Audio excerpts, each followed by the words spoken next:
बिहार के दिग्गज नेता लालू प्रसाद यादव के नाम से पूरा देश परिचित है। एक जमाना था जब नारा लगता था कि जब तक रहेगा समोसे में आलू तब तक रहेगा बिहार में लालू। राज्य के मुख्यमंत्री और देश के रेल मंत्री के रूप में लालू की अपनी छाप थी।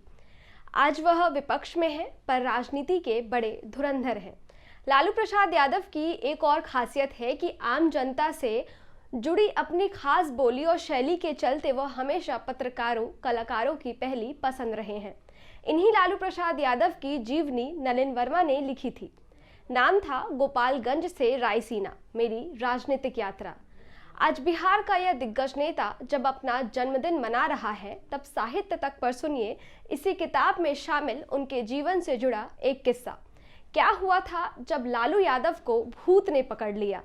लालू जी के ही शब्दों में लेखक ने यह कहानी कुछ यूं लिखी है। मेरे पिता लोग 3 भाई थे। उनके एक भाई सूधन राय सन्यासी बन गए थे और शादी नहीं की। वह काली माई और स्थानीय देवता बरम बाबा की पूजा करते थे और लोगों के शरीर में घुस गए भूतों को भगाते थे। हम जब कभी भात और मछली की बात करते थे वह काफी नाराज हो जाते और गालियां देने लगते। एक बार मेरा भी भूतों से सामना हो गया। यह गर्मियों की चमकदार पूर्णिमा की रात थी। हमारे घर के पीछे एक बड़े से पीपल के पेड़ के नीचे बरम बाबा का अपना ठिकाना था। गांव के एक काका सोठी बिरजभार भोजपुरी लोक कथा गा रहे थे और बरम बाबा के डेरे में रात्रि भोज के बाद घेरे में बैठकर लोग उन्हें सुन रहे थे। श्रोताओं में मैं भी शामिल था। मुझे चैता, बिरहा, होली, सोठी और अन्य लोकगीत सुनना अच्छा लगता है और मैं आज भी इन्हें सुनता हूँ क्योंकि ये आपको जड़ों से जोड़े रखते हैं। प्रस्तुति के दौरान वहीं बरम बाबा के नज़दीक गेहूं के पुआल के ढेर में मेरी नींद लग गई। मुझे पता नहीं चला कि कब काका ने गाना बंद कर दिया और अन्य ग्रामीण अपने घरों को चल दिए। अचानक 2 लड़के ने मेरे दोस्तों का स्वांग भरकर मुझे जगा दिया और उनके साथ आने के लिए उकसाया।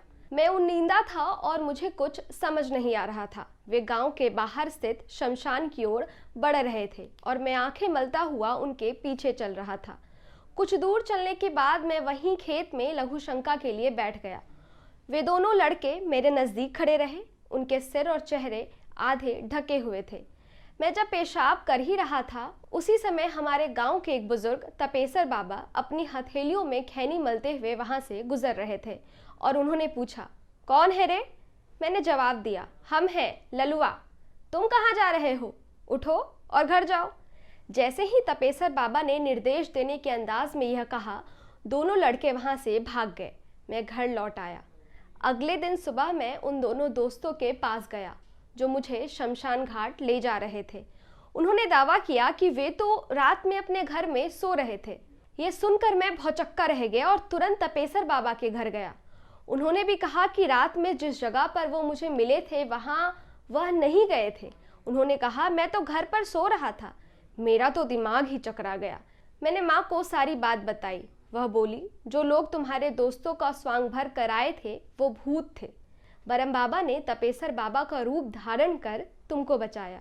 मेरे बेटे, बरम बाबा ने तुम्हें भूतों से बचाया, वरना वे तुम्हें शमशान घाट ले जाकर मार भी सकते थे।